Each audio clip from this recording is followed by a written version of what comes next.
Saludos estudiantes del curso bíblico de la Purísima Concepción. Hoy estamos dando inicio a nuestro módulo número 16, un módulo bastante atractivo acerca de los 10 mandamientos. A pesar de que creamos de que sabemos de los 10 mandamientos y el tema pareciese ser conocido o sencillo, realmente no es así. Realmente tiene sus bemoles y veremos cómo al final, si tú comparas los 10 mandamientos, que como salen en el libro del Éxodo y cómo salen en el Catecismo, son diferentes. Entonces una pregunta que nos surge muy frecuentemente es, ¿por qué si los 10 mandamientos fueron hechos con el dedo de Dios en las tablas de la ley de Moisés, por qué fueron cambiados? ¿Quién los cambió y con qué autoridad los cambiaron? Bueno, esperamos que al final de este módulo tú sepas darte cuenta quién los cambió, con qué autoridad los cambió y exactamente por qué los cambió. Te sorprenderá quién fue el que los cambió y realmente tiene toda la autoridad. Entonces vamos a dar inicio. Como pueden ver en la primera diapositiva, sale Moisés con sus tablas de la ley y en esta forma nos acordamos de que siempre que vamos a hacer cualquier momento en este instante de los módulos, siempre llamamos a Dios, así como vemos a Moisés ahí, nosotros también vamos a llamar a Dios. Entonces vamos a empezar con una oración. En el nombre del Padre, del Hijo, del Espíritu Santo. Amén. Padre nuestro que estás en el cielo, santificado sea tu nombre, venga a nosotros tu reino, hágase tu voluntad así en la tierra como en el cielo. Danos hoy nuestro pan de cada día, perdona nuestras ofensas, como también nosotros perdonamos a los que nos ofenden. No nos dejes caer en la tentación y líbranos del mal. Amén. Dios te salve María, llena eres de gracia, el Señor es contigo, bendita tú eres entre todas las mujeres y bendito el fruto de tu vientre Jesús. Santa María, Madre de Dios, ruega por nosotros pecadores, ahora y en la hora de nuestra muerte. Amén. Gloria al Padre, al Hijo y al Espíritu Santo. Como era en un principio, ahora y siempre, por los siglos de los siglos. Amén. En el nombre del Padre, del Hijo y del Espíritu Santo. Amén. Vamos entonces con nuestra primera diapositiva. Los 10 mandamientos. Entonces, una pregunta importante. ¿La Iglesia Católica cambió los 10 mandamientos que aparecen en la Biblia? ¿Será posible esto? ¿Por qué son diferentes los 10 mandamientos que encontramos en la Biblia, en el libro del Éxodo, y los que aparecen en el Catecismo de la Iglesia Católica? ¿Por qué son diferentes? Entonces, vamos a ver por qué son diferentes, qué hace que una u otra cosa se esté dando y por qué tiene su justificación. Es claro, no usa un cambio porque sino que tiene una justificación muy clara. Hay que entender esto para que ustedes tengan bien en cuenta cuando les pregunten en la calle o les pregunten en algún momento como una especie de reto a su fe católica, les dicen que hay que entender. Entonces, el Antiguo Testamento es una alianza exclusiva entre Dios y su pueblo Israel, exclusivamente. Antiguo Testamento, alianza de Dios con el pueblo de Israel. Lo podemos ver en el Éxodo 19, 5, 6. Miren lo que dice.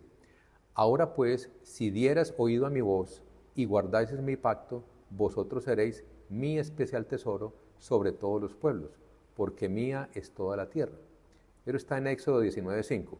Como se pueden dar cuenta, hay un pacto que Dios dice, si dieres oído a mi voz, y ahí concede unas cosas, da una condición, pero concede unos beneficios. Pero miremos qué pasa en el Antiguo Testamento, miren también lo que está pasando, más evidencia. Desde ya del Antiguo Testamento, Dios anuncia que va a haber una nueva alianza. Si lo miramos en Jeremías 31, 31, miren lo que dice. El Dios de Israel dice, viene el día en que haré un nuevo pacto con el pueblo de Israel y con el pueblo de Judá. Ya está dando a entender Dios que viene un nuevo pacto, que si bien es un pacto en el Antiguo Testamento con el pueblo de Israel, viene un nuevo pacto y como que va entregando pequeños sorbitos de esto que viene. Y ya en Hebreos, Nuevo Testamento, mire lo que aparece. Luego dijo, aquí estoy, he venido a hacer tu voluntad. Él anula el primer pacto para que el segundo entre en vigencia.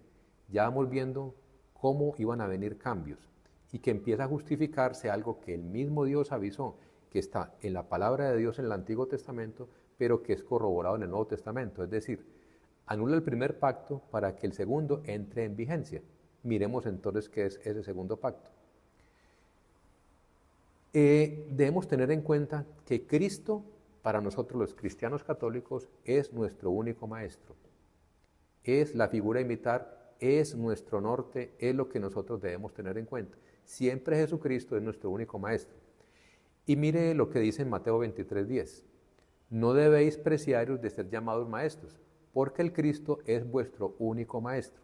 Entonces ahí tenemos claro, la figura de Cristo es en nuestro norte, lo que vamos a seguir, es nuestro único maestro. Y Juan 1:17, mire lo que dice.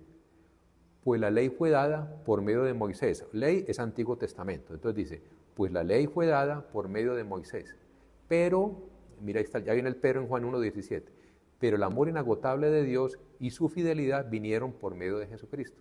Miren cómo el cambio que está. Ley fue dada por Moisés, pero el amor inagotable viene por medio de Jesucristo. Es una gran evolución y hay un sentimiento mucho más grande de lo que es ley a lo que ya viene como amor inagotable. Entonces, dense cuenta cómo va llegando la evolución. Pasa desde algo que era por ley a algo que viene por amor. Es bien diferente la cosa. Es mucho más especializado. Miren más evidencias del Nuevo Testamento. Es una ley más perfecta, se va perfeccionando, ya no solamente en ley como tal, sino que entra en el amor inagotable. Miren lo que dice en Mateo 5:15. No se enciende una lámpara para cubrirla en un cajón. Y miren cómo va explicando que todos podemos ser esa luz y que todos podemos ser hijos de Dios y alabamos a Dios en el cielo. Es decir, somos luz, no se prende para que meterla debajo de un cajón, ni se pone sobre una repisa para que haya luz para mucha gente. Entonces nos está diciendo que somos luz. Pero mire lo que también pone respecto a la perfección. Jesús les dijo, oísteis que fue dicho, no cometerás adulterio, Antiguo Testamento. Pero, ahí viene pero, entonces, pero yo os digo, o sea, Jesucristo dice que cualquiera que mira a una mujer para codiciarla, ya adulteró con ella en su corazón. Es decir, nada externo, ya es un concepto interno, ya está dando a entender que es nuestra responsabilidad de seguir esos instintos.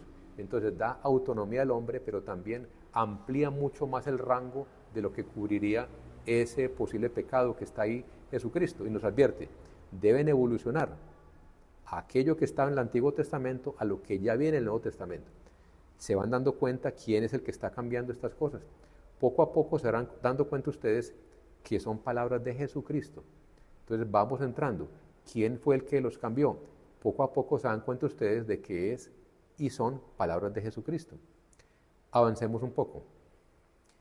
Los 10 mandamientos. Entonces, el Antiguo Testamento es la sombra de lo que vendrá, o sea, el Nuevo Testamento. ¿Quién nos lo dice? San Pablo en Gálatas 3, 23, 25. Miren lo que dice. Porque os digo que si vuestra justicia no supera la de los escribas y fariseos, no entraréis en el reino de los cielos. Perdón, este está en Mateo 5:20. Dice que si nuestra justicia no supera la del Antiguo Testamento, es decir, los fariseos, no entraremos en el reino de los cielos. Está dando a entender Jesucristo que la ley es importante, pero no suficiente. Entonces ya empieza a entrar como que esa insuficiencia no va a llegar para que seamos salvos. Y mire cómo lo repite en Gálatas San Pablo.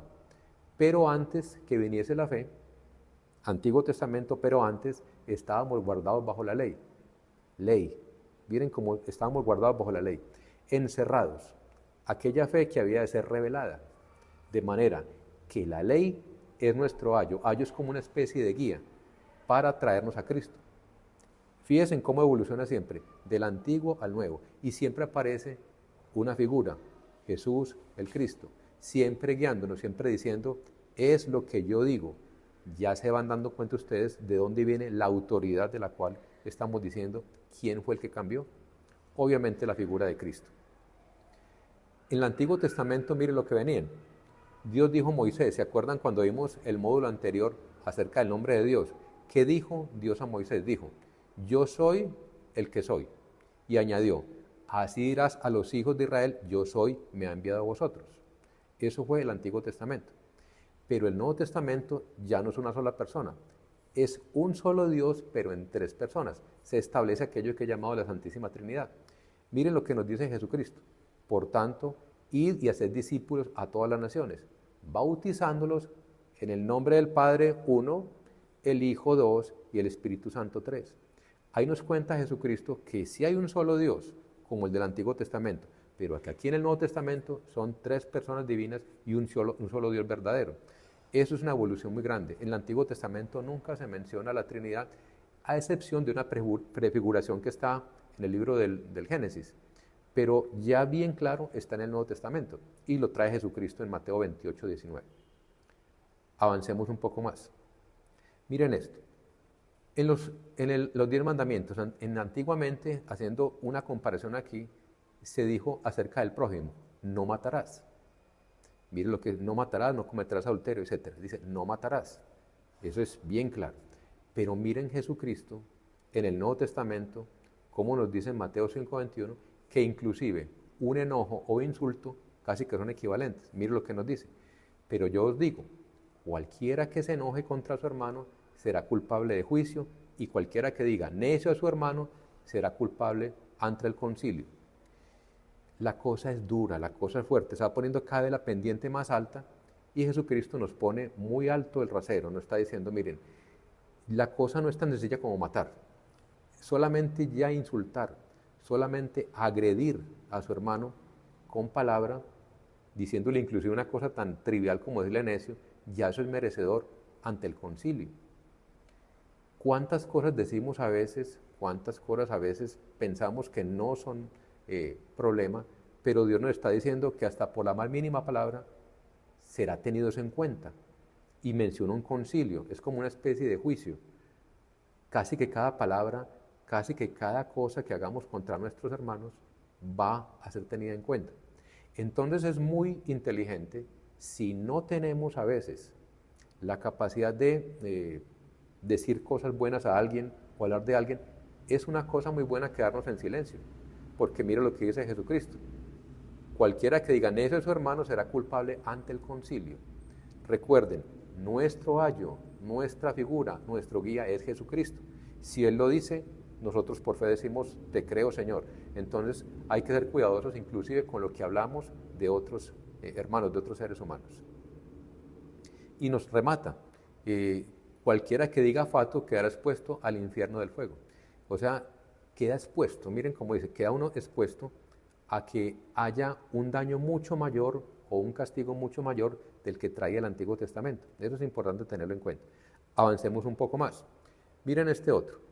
Hablando acerca de la mujer, en el Antiguo Testamento, la mujer era como una especie de propiedad del hombre. Iba casi que en el mismo saco de sus pertenencias, de sus casas, de sus animales, de sus cosas. Casi que era una cosa más la mujer. Pero en el Nuevo Testamento Jesucristo le da dignidad. Mire cómo se decía en el Antiguo Testamento, Éxodo 20, 17. No codiciarás la casa de tu prójimo, casa es una cosa. No codiciarás la mujer de tu prójimo, también le entra como si fuera cosa. Ni su siervo, ni su criada, ni su buey, etc. Pero mire lo que nos dice Jesucristo en el Nuevo Testamento, en Gálatas 3, 28. Ya no hay judío, ni griego, ni esclavo, ni libre, ni hombre, ni mujer. San Pablo nos está contando esto. Dice, todos ustedes son uno solo en Cristo Jesús. Mire cómo se dignifica la mujer en esta parte y mire cómo todo se iguala en Cristo. Dice, todos son solo uno para Jesús. O sea, todos importan.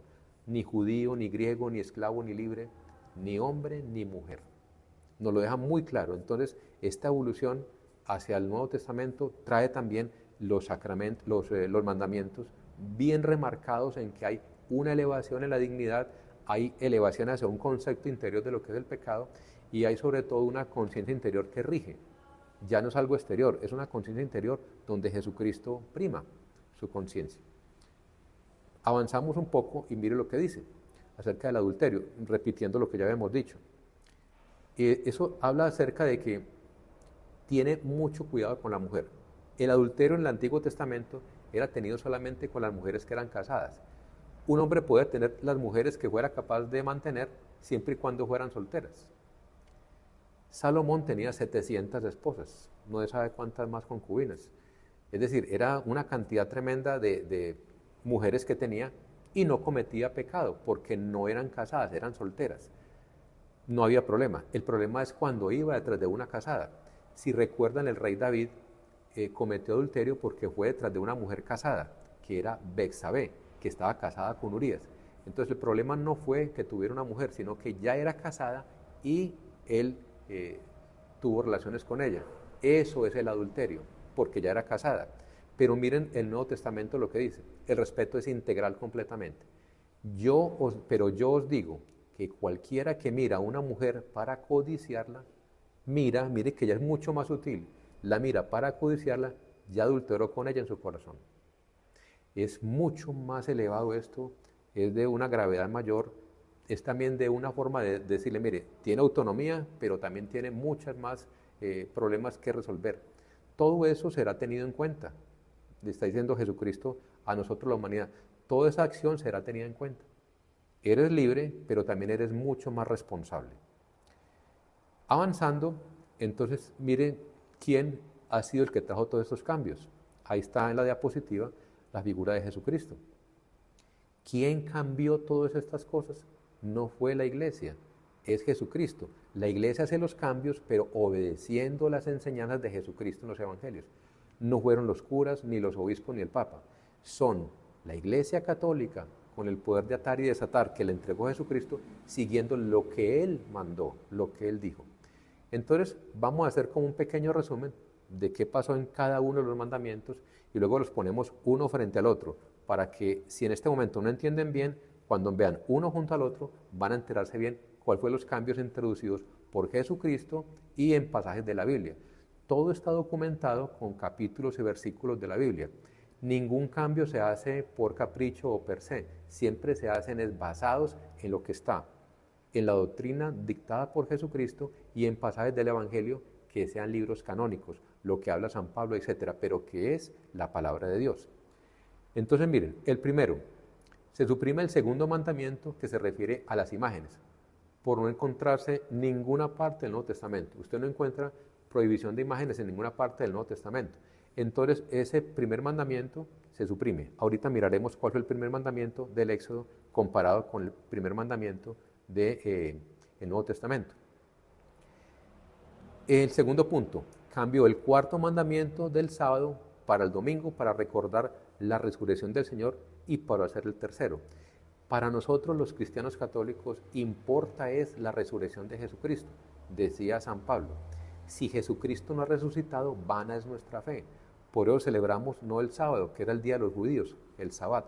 Celebramos el domingo, que es el domingo quiere decir día del Señor. Dominus Dei, domingo, el día del Señor. Quiere decir que ese día de la resurrección ya nosotros lo celebramos como cristianos. No a la forma de la antigua usanza de los judíos, que era el sábado. No, tenemos el día domingo. Pasamos a esta otra. Se completó, el tercer punto es, se completó el séptimo mandamiento, que era sobre el sexo, con los aportes del Nuevo Testamento, el cual pasó a ser el sexto. Miren, no cometerás adulterio, no desearás la mujer de tu prójimo. ¿Por qué? Porque anteriormente, como les conté, un hombre puede tener muchas mujeres. No desear la mujer de tu prójimo, es decir, la que era casada. Pero entonces queda un interrogante. Entonces la mujer sí podía desear el hombre de la prójima. Fíjense cómo hay ese problema. La iglesia se dio cuenta de esto y lo puso para tantos, para hombre y para mujer. Se eleva la dignidad de la mujer, pero también se le eleva la responsabilidad. Entonces, no cometerás adulterio, no desearás a la mujer de otro. Era la parte que estaba. Pero ya también incluye a la mujer, como daremos cuenta enseguida. El cuarto punto, entonces, lo mismo hizo con el noveno que pasar el octavo. Habla de no desearás los bienes de tu prójimo. Miren la diapositiva cómo se ve esa persona deseando lo del otro. Y entra también enseguida, les voy a decir en qué parte entra. Y el quinto punto dividió en dos el décimo mandamiento. Lo que se refiere a la mujer, para hacer el noveno y el resto del décimo. Si les ve como un poquitico enredado a esto, no se preocupen. Ya vamos a mostrarles uno a uno cómo quedaron. Entonces, miren cómo quedan, uno a uno. Les pongo, en la parte superior está el del Antiguo Testamento, con la cita bíblica. Y en la parte inferior, el mismo mandamiento, pero en el Nuevo Testamento, con la cita bíblica. Entonces, miren, el número 1, no tendrás otros dioses fuera de mí. Éxodo 23. El primer mandamiento que ya sale en el catecismo dice, amar a Dios sobre todas las cosas. Y está la cita. Marcos 12, 29, 30. El segundo mandamiento dice, no te hagas estatua ni imagen. Como ya eso no aparece en el Nuevo Testamento, entonces aparece no jurar el santo nombre de Dios en vano. Ahí está, no jurar el nombre de Dios. Y está en Mateo 5, 34, 37. El tercer mandamiento del Antiguo Testamento era no jurar el nombre de Dios, Éxodo 27. En nuestro catecismo aparece santificar las fiestas. Miren el cambio cómo va evolucionando, hay una evolución, pero eso está basado es en la doctrina de lo que dice Jesucristo. El cuarto, que era en el Antiguo Testamento, acuérdate del día sábado, como somos ya cristianos y creemos es en la resurrección de Jesucristo, no en el sábado antiguo, entonces para el cuarto hacer honrar padre y madre. Y el quinto, que estaba en el Antiguo Testamento, honrar padre y madre, pasa en nosotros a no matar. Ahí lo tienen bien claro, no matar. Respecto al sexto, decía en el Antiguo Testamento, no matarás, no matar. Y es cambiado en el Nuevo Testamento, no cometerás adulterio ni actos impuros. Esto incluye tanto a hombres como a mujeres. Fíjense en que anteriormente era, no codiciarás la mujer de tu prójimo. Entonces nos queda la pregunta, ¿la mujer sí podía codiciar el marido de otra y no pecaba? Queda la pregunta como abierta. Pero aquí esto se pone bien aterrizado y dice, no cometerás adulterio ni actos impuros. Eso cubre tanto a hombres como a mujeres. Es el sexto mandamiento. El séptimo dice, no cometerás adulterio en el Antiguo Testamento. Pero ahora en el Nuevo Testamento dice, no robar. Miren cómo va evolucionando las cosas. Hay un cambio, pero basado con citas bíblicas. El octavo del Antiguo Testamento era no robar. En el Nuevo Testamento, ¿cómo es? O sea, en el catecismo para nosotros. No levantar falsos testimonios ni mentir. Está en Lucas 18, 20. Y también en Efesios 4, 25. Fíjense cómo evoluciona. Y el noveno, que está en el Antiguo Testamento, no levantar falsos testimonios ni mentir, aparece como noveno, no desearás la mujer de tu prójimo, en Mateo 5, 8. Fíjense cómo evoluciona. Y fíjense cómo, al decir no desear la mujer de tu prójimo, está yendo esta parte que decía anteriormente, a la mujer como que la tenía muy metida con las cosas. Aquí ya es una persona y eso dignifica a la mujer. Y el décimo mandamiento dice, no desear pertenencias de tu prójimo. Anteriormente estaba mujer, animal y cosas. Y en el Nuevo Testamento dice, no codiciarás las cosas ajenas. Ya quedan las cosas aparte de la mujer. La mujer es dignificada en un mandamiento para ella y las cosas quedan en otro mandamiento. Porque Jesucristo dice, ya no hay ni hombre ni mujer, ni esclavo ni libre, sino que todos son uno en Jesucristo. Tal y como aparece este mandamiento. Entonces, viendo un poco más cercano a esto, hay una evolución clara. Siempre que pregunten por ahí, hay que decir, mire, hay una evolución clara en cuanto a la comprensión de la revelación. Entonces, para nosotros el culmen es Jesucristo. La revelación es Jesucristo, es el culmen. Entendemos, sí, la importancia del Antiguo Testamento y entendemos que era el pueblo elegido, pero entendemos que fue un pacto con Israel. El Nuevo Testamento es un pacto ya con toda la humanidad y ahí entramos nosotros. ¿Y quién es la figura para nosotros? Pues Jesucristo. No es la figura del Antiguo Testamento, sino Jesucristo. Es el culmen para nosotros. Entonces, anteriormente pasamos de la venganza a la ley del talión, que era ojo por ojo, diente por diente, y pasamos a la voluntad de Cristo. Es muy importante para nosotros, es la voluntad de Cristo, a quien llamamos el Señor. Por eso, cuando leemos en misa el Evangelio, dice palabra del Señor, hacemos referencia a Jesucristo. Pero cuando leemos lecturas del Antiguo Testamento, decimos palabra de Dios, porque era Dios hablando a través de los profetas. En el Nuevo Testamento es Jesucristo, que Jesucristo es Dios. Entonces decimos, cuando termina el Evangelio, palabra del Señor. Jesucristo para nosotros es el Señor, es el culmen de la revelación de Dios. Entonces, en síntesis, Dios estableció la antigua alianza exclusivamente con el pueblo de Israel. Acuérdense, exclusivamente con Israel y no con la humanidad en general. Nosotros no contábamos en ese momento. Se requirió la evolución del pueblo elegido para que también fuera dado esta salvación a toda la humanidad. Ahí entramos nosotros, en el Nuevo Testamento. Dios prometió una nueva alianza, acuérdense del libro de Jeremías, se promete una nueva alianza. ¿Por qué? Porque la ley de Moisés era insuficiente, se quedaba en la parte externa y se necesitaba un refuerzo hacia el corazón, donde el ser humano toma las decisiones, en el corazón. En la Biblia, cuando ustedes oigan mencionar la palabra corazón, se refiere a aquella parte donde el ser humano toma las decisiones. Entonces ya en la nueva alianza hay otra cosa. Con la muerte y resurrección de nuestro Señor Jesucristo se establece una alianza eterna.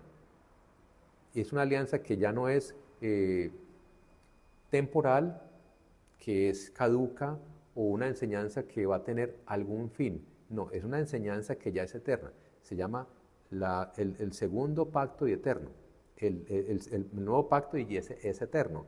Entonces, lo que nos interesa a nosotros es ese nuevo pacto y nos interesa que sea con Jesucristo. Entendemos la importancia del pueblo de Israel y entendemos que se requirió de estas primeras enseñanzas para darnos cuenta de que había fallas, había errores, pero que en el Nuevo Testamento Dios nos trae toda esa plenitud. ¿En dónde? En Jesucristo su Hijo. Es en Jesucristo, por tanto, donde está la máxima revelación de Dios. Y no va a haber más revelación.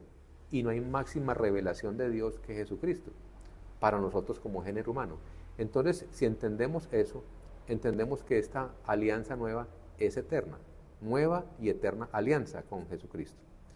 Nosotros pertenecemos, por tanto, al Nuevo Testamento y, por ende, es Jesucristo, nuevamente lo digo, nuestra figura principal y a quien hemos de seguir. Entonces, ya sabemos que todos estos cambios se hizo fue por parte de Jesucristo. Han oído decir, ahora yo les digo, Jesucristo cambia los mandamientos. ¿Con qué autoridad? Pues Él es Dios, Él es Dios. El mismo Dios del Antiguo Testamento, pero hecho carne. Es el Dios con nosotros, Emmanuel, Dios con nosotros.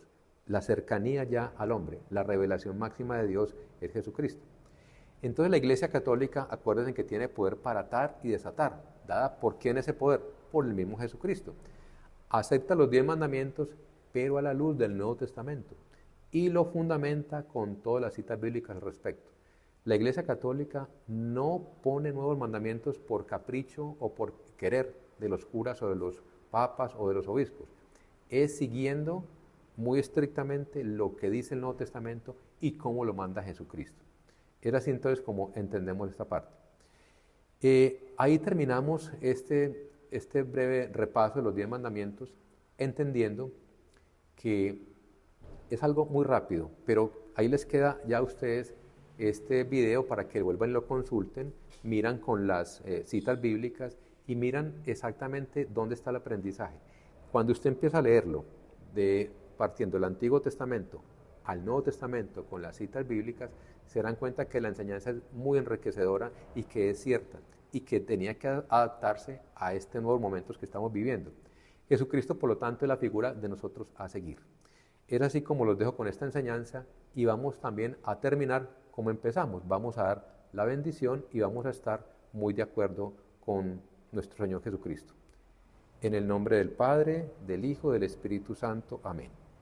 Padre nuestro que estás en el cielo, santificado sea tu nombre. Venga a nosotros tu reino, hágase tu voluntad así en la tierra como en el cielo. Danos hoy nuestro pan de cada día, perdona nuestras ofensas, como también nosotros perdonamos a los que nos ofenden. No nos dejes caer en la tentación y líbranos del mal. Amén. Dios te salve María, llena eres de gracia, el Señor es contigo. Bendita tú eres entre todas las mujeres, y bendito es el fruto de tu vientre, Jesús. Santa María, Madre de Dios, ruega por nosotros pecadores, ahora y en la hora de nuestra muerte. Amén. Gloria al Padre, al Hijo y al Espíritu Santo. Como era en un principio, ahora y siempre, por los siglos de los siglos. Amén. En el nombre del Padre, del Hijo, del Espíritu Santo. Amén. Amén.